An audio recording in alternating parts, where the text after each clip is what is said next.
पिछले वीडियो में हमने देखा कि कैसे कॉन्वेक्स और कॉन्केव लेंसेज लाइट को रिफ्रैक्ट करते हैं। कॉन्वेक्स लेंस एक पॉइंट ऑब्जेक्ट से निकलने वाली लाइट की रेज को कन्वर्ज करते हैं और कॉन्केव लेंस एक पॉइंट ऑब्जेक्ट से निकलने वाली लाइट की रेज को डाइवर्ज करते हैं। और अगर हम इन रेज को पीछे की ओर बढ़ाएं तो ये सभी एक पॉइंट पर इंटरसेक्ट होती हैं। इमेजेस इन पॉइंट्स पर बनती हैं जहां ये लाइट की रेज इंटरसेक्ट होती हैं। कॉन्वेक्स लेंस के केस में एक रियल इमेज बनती है और कॉन्केव लेंस के केस में एक वर्चुअल इमेज बनती है।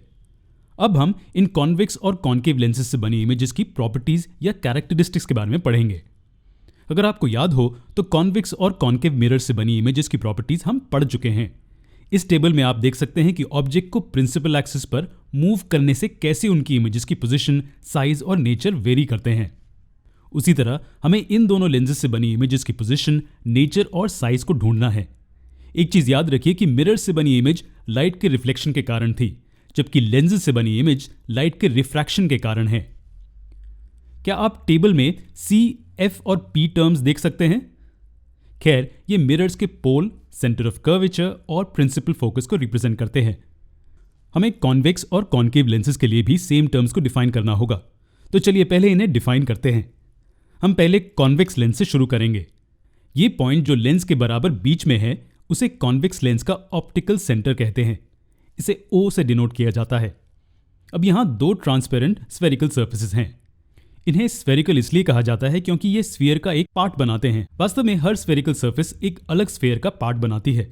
अब ये स्पष्ट है कि इन स्फीयर्स के सेंटर्स और रेडियाई होंगे। तो चलिए C1 और C2 को इन दो स्फीयर्स के सेंटर्स मान लेते हैं। इन सेंटर्स को सेंटर्स ऑफ कर्वेचर्स भी कहा जाता है। इन दो पॉइंट्स का क्या? OC1, OC2। अगर इस स्फीयर का सेंटर C1 है तो OC1 इसका रेडियस होगा। हम इसे रेडियस ऑफ कर्वेचर कहते हैं। OC2 इस स्फीयर का रेडियस होगा।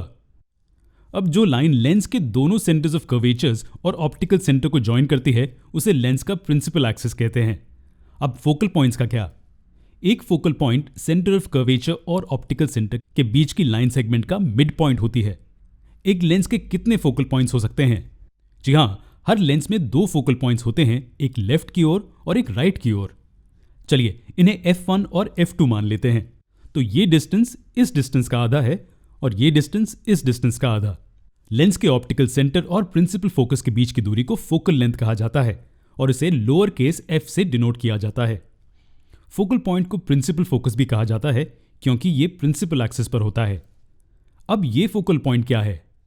ये सिर्फ O और C का मिड पॉइंट नहीं है। एक कॉन्वेक्स लेंस के लिए ये स्पेस में वो पॉइंट है जहां प्रिंसिपल एक्सिस से पैरेलल ट्रैवल करने वाली सभी रेज रिफ्रैक्शन के बाद कन्वर्ज होती हैं। तो एग्जाम्पल के लिए अगर हम कुछ रेज प्रिंसिपल एक्सिस से पैरेलल बनाएं तो कॉन्वेक्स लेंस से रिफ्रैक्शन के बाद ये सेम पॉइंट पर मिलेंगी और ये पॉइंट और कुछ नहीं, लेंस का फोकल पॉइंट है। एक लेंस के दो फोकल पॉइंट्स होते हैं। अगर पैरेलल रेज ऑपोजिट दिशा में आ रही हैं तो वो इस प्रिंसिपल फोकस पर कन्वर्ज होंगी। अब एक कॉन्वेक्स लेंस के दो स्फेरिकल सर्फेसेस एक दूसरे से आइडेंटिकल हैं।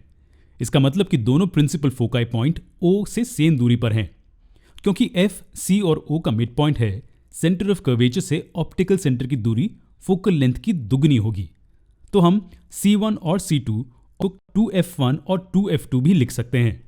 तो ये कुछ पैरामीटर्स थे जो हमने कॉन्वेक्स लेंस के लिए पढ़े। तो कॉन्केव लेंस का क्या? ये समान है।